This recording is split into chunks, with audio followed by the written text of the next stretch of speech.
स्वः तस्सवितुर्वरेण्यं भर्गो देवस्य धीमहि धियो यो नः प्रचोदयात्। ओम परमात्मने नमः। पद्म पुराण सती का देह त्याग और दक्ष यज्ञ विध्वंस। भीष्म जी ने पूछा, ब्राह्मण, दक्ष कन्या सती तो बड़ी शुभ लक्षणा थी, उन्होंने अपने शरीर का त्याग क्यों किया तथा भगवान रुद्र ने किस कारण से दक्ष के यज्ञ का विध्वंस किया? पुलस्त जी ने कहा, भीष्म, प्राचीन काल की बात है। दक्ष ने गंगा द्वार में यज्ञ किया। उसमें देवता, असुर, पितर और महर्षि सब बड़ी प्रसन्नता के साथ पधारे। इंद्र सहित देवता, नाग, यक्ष, गरुड़, लताएं, औषधियाँ, कश्यप, भगवान अत्रि, मैं, पुलह, कृत, प्राचेतस, अंगिरा तथा महातपस्वी वशिष्ठ जी भी उपस्थित हुए। यहाँ सब ओर से बराबर वेदी बनाकर उसके ऊपर चातुर्होत्र की स्थापना हुई। चातुर्होता, अधर्वयु, उद्गाता और ब्रह्मा, इन चारों के द्वारा संपन्न होने वाले यज्ञ को चातुर्होत्र कहते हैं। उस यज्ञ में महर्षि वशिष्ठ जी होता, अंगिरा, अधर्वयु, बृहस्पति उद्गाता तथा नारद जी ब्रह्मा हुए। जब यज्ञ कर्म आरंभ हुआ और अग्नि में हवन होने लगा, उस समय तक देवताओं के आने का क्रम जारी रहा। स्थावर और जंगम सभी प्रकार के प्राणी वहाँ उपस्थित थे। इसी समय ब्रह्मा जी अपने पुत्रों के साथ आकर यज्ञ के सभासद हुए तथा साक्षात भगवान श्री विष्णु भी यज्ञ की रक्षा के लिए वहाँ पधारे। 8 वसु, 12 आदित्य, दोनों अश्विनी कुमार, 49 मरुदगण तथा 14 मनु भी वहाँ आए थे। इस प्रकार यज्ञ होने लगा। अग्नि में आहुतियाँ पड़ने लगीं। वहाँ भज्य भोज सामग्री का बहुत ही सुंदर और भारी ठाट बाट था। ऐश्वर्य की पराकाष्ठा दिखाई देती थी। चारों ओर से 10 योजन भूमि यज्ञ के समारोह से पूर्ण थी। वहाँ एक विशाल वेदी बनाई गई थी जहाँ सब लोग एकत्रित थे। शुभ लक्षणा सती ने इन सारे आयोजनों को देखा और यज्ञ में आए हुए इंद्र आदि संपूर्ण देवताओं को लक्ष्य किया। इसके बाद वे अपने पिता से विनय युक्त वचन बोली। सती ने कहा, पिताजी, आपके यज्ञ में संपूर्ण देवता और ऋषि पधारे हैं। देवराज इंद्र अपनी धर्मपत्नी सची के साथ ऐरावत पर चढ़कर आए हैं। पापियों का दमन करने वाले तथा धर्मात्माओं के रक्षक परम धर्मनिष्ठ यमराज भी घुमोरना के साथ दृष्टिगोचर हो रहे हैं। जल जंतुओं के स्वामी वरुण देव अपनी पत्नी गौरी के साथ इस यज्ञ मंडप में सुशोभित हैं। यक्षों के राजा कुबेर भी अपनी पत्नी के साथ आए हैं। देवताओं के मुख्य स्वरूप अग्निदेव ने भी यज्ञ मंडप में पदार्पण किया है। वायु देवता अपने 49 गणों के साथ और लोक पावन सूर्य देव अपनी भारी संज्ञा के साथ पधारे हैं। महान यशस्वी चंद्रमा भी सपत्नी का आए हैं। 8 वसु और दोनों अश्विनी कुमार भी उपस्थित हैं। इनके सिवा वृक्ष, वनस्पति, गंधर्व, अप्सराएं, विद्याधर, भूतों के समुदाय, बेताल, यक्ष, राक्षस, भयंकर कर्म करने वाले पिशाच तथा दूसरे दूसरे प्राणधारी जीव भी यहाँ मौजूद हैं। भगवान कश्यप शिष्यों सहित वशिष्ठ जी, पुलस्त, पुल्य, सनकादि महर्षि तथा भूमंडल के समस्त पुण्यात्मा राजा यहाँ पधारे हैं। अधिक क्या कहूँ, ब्रह्मा जी की बनाई हुई सारी सृष्टि यहाँ पहुँची है। ये हमारी बहनें हैं, ये भांजे हैं और ये बहनें हुई हैं। ये सबके सब अपनी अपनी स्त्री, पुत्र और बांधवों के साथ यहाँ उपस्थित दिखाई देते हैं। आपने दान मनादि के द्वारा इन सब का यथावत सत्कार किया है।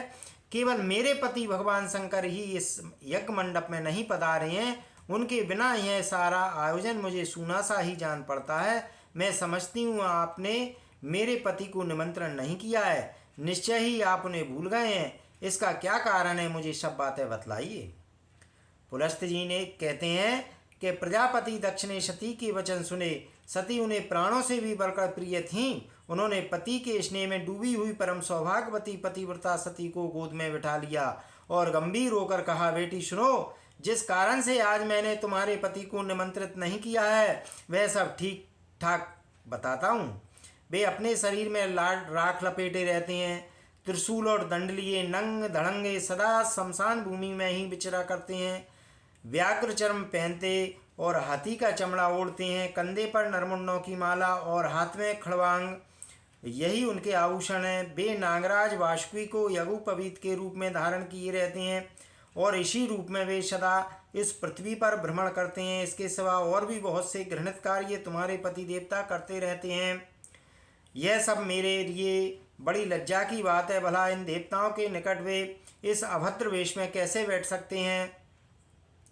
जैसा उनका वस्त्र है उसे पहनकर वे यज्ञ मंडप में आने योग नहीं है बेटी। इन्हीं दोषों के कारण तथा लोक लज्जा के भय से मैंने उन्हें नहीं बुलाया। जब यज्ञ समाप्त हो जाएगा तब मैं तुम्हारे पति को ले आऊँगा और त्रिलोकी में सबसे बढ़ चढ़कर उनकी पूजा करूँगा, साथ ही तुम्हारा भी यथावत सत्कार करूँगा। अतः इसके लिए तुम्हें खेद या क्रोध नहीं करना चाहिए। भीष्म प्रजापति दक्ष के ऐसा कहने पर सती को बड़ा शोक हुआ। उनकी आंखें क्रोध से लाल हो गईं।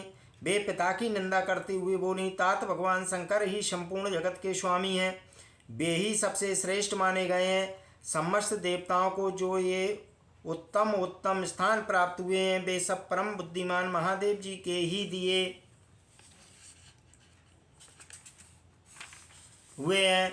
भगवान शिव में जितने गुण हैं उनका पूर्णतः वर्णन करने में ब्रह्मा जी की जिह्वा भी समर्थ नहीं है। वे ही सबके धाता धारण करने वाले और विधाता नियामक हैं। वे ही दिशाओं के पालक हैं। भगवान रुद्र के प्रसाद से ही इंद्र को स्वर्ग का आधिपत्य प्राप्त हुआ है। यदि रुद्र में देवत्व है, यदि वे सर्वत्र व्यापक और कल्याण स्वरूप हैं, तो इस सत्य के प्रभाव से शंकर जी आपके यज्ञ का विध्वंस कर डालें। इतना कहकर सती योगस्थ हो गईं। उन्होंने ध्यान लगाया और अपने ही शरीर से प्रकट हुई अग्नि के द्वारा अपने को वश कर लिया। उस समय देवता, असुर, नाग, गंधर्व और गुहांक यह क्या कहते ही रह गए, किंतु क्रोध में भरी हुई सती ने गंगा के तट पर अपने देह का त्याग कर दिया। गंगा जी के पश्चिमी तट पर वह स्थान आज भी शौनक तीर्थ के नाम से प्रसिद्ध है। भगवान रुद्र ने जब यह समाचार सुना तब अपनी पत्नी की मृत्यु से उन्हें बड़ा दुख हुआ और उनके मन में समस्त देवताओं के देखते देखते उस यज्ञ को नष्ट कर डालने का विचार उत्पन्न हुआ।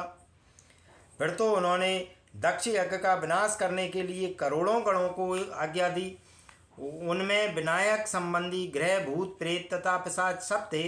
यज्ञ मंडप में पहुंचकर उन्होंने सब देवताओं को परास्त किया और उन्हें भगाकर उस यज्ञ को तहस नहस कर डाला। यज्ञ नष्ट हो जाने से दक्ष का सारा उत्साह जाता रहा। वे उद्योग शून्य होकर देवाधिदेव पिनाकधारी भगवान शिव के पास डरते डरते गए और इस प्रकार बोले, देव मैं आपके प्रभाव को नहीं जानता था। आप देवताओं के प्रभु और ईश्वर हैं। इस जगत के अधीश्वर भी आप ही हैं। आपने संपूर्ण देवताओं को जीत लिया महेश्वर। अब मुझ पर कृपा कीजिए और अपने सब गणों को लौटाइए। दक्ष प्रजापति ने भगवान शंकर की शरण में जाकर जब इस प्रकार उनकी स्तुति और आराधना की तब भगवान ने कहा, प्रजापति मैंने तुम्हें यज्ञ का पूरा पूरा फल दे दिया है। तुम अपनी संपूर्ण कामनाओं की सिद्धि के लिए यज्ञ का उत्तम फल प्राप्त करोगे। भगवान के ऐसा कहने पर दक्ष ने उन्हें प्रणाम किया और सब गणों के देखते देखते वे अपने निवास स्थान को चले गए। उस समय भगवान शिव अपनी पत्नी के वियोग से गंगा द्वार में ही जाकर रहने लगे। हाय मेरी प्रिया कहाँ चली गई, इस प्रकार कहते हुए वे सदा सती के चिंतन में लगे रहते थे। तदंतर एक दिन देव ऋषि नारद महादेव जी के समीप आए और इस प्रकार बोले, देवेश्वर आपकी पत्नी सती देवी जो आपको प्राणों के समान प्रिय थीं, देह त्याग के पश्चात इस समय हिमवान की कन्या होकर प्रकट हुई हैं। मैना के गर्भ से उनका आविर्भाव हुआ है। वे लोक के तात्विक अर्थ को जानने वाली थीं। उन्होंने इस समय दूसरा शरीर धारण किया है। नारद जी की बात सुनकर महादेव जी ने ध्यानस्थ हो देखा कि सती अवतार ले चुकी हैं। इससे उन्होंने अपने को कृत्य माना और स्वस्थ चित्त होकर रहने लगे। फिर जब पार्वती देवी यौवन अवस्था को प्राप्त हुई तब शिव जी ने पुनः उनके साथ विवाह किया। भीष्म पूर्व काल में जिस प्रकार दक्ष का यज्ञ नष्ट हुआ था उसका इस रूप में मैंने तुमसे वर्णन किया है।